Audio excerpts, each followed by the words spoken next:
Arroser la terre pour retarder les flammes.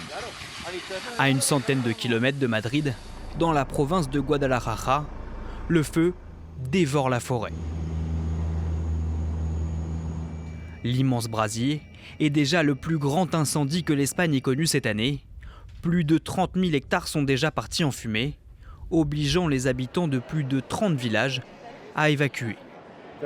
Le chaos climatique est une réalité, même si certaines personnes refusent de l'admettre ou d'y croire.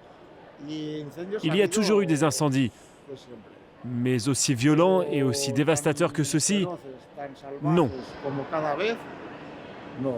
Alors que depuis le début de l'année, le pays a été touché par 22 grands feux de forêt, le Premier ministre Pedro Sánchez appelle l'Espagne à changer de modèle.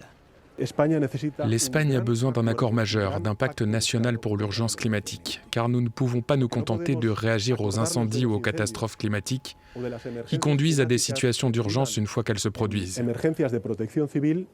Nous devons au contraire agir en amont. Des incendies qui ravagent aussi le sud de l'Italie. En Sicile, les agriculteurs tentent désespérément de lutter contre les flammes. Mais rien n'y fait. Le feu a tout détruit sur son passage dans cet oliveraie. On a perdu à la fois la récolte de cette année et les arbres eux-mêmes, ce qui signifie également la perte de la future production. Plus largement, c'est tout le bassin méditerranéen qui s'enflamme. En Algérie, l'armée a été appelée pour apporter son aide. En Turquie, avions et hélicoptères sont mobilisés pour tenter de contenir les flammes. 90% des feux de forêt sont dus à l'activité de l'homme.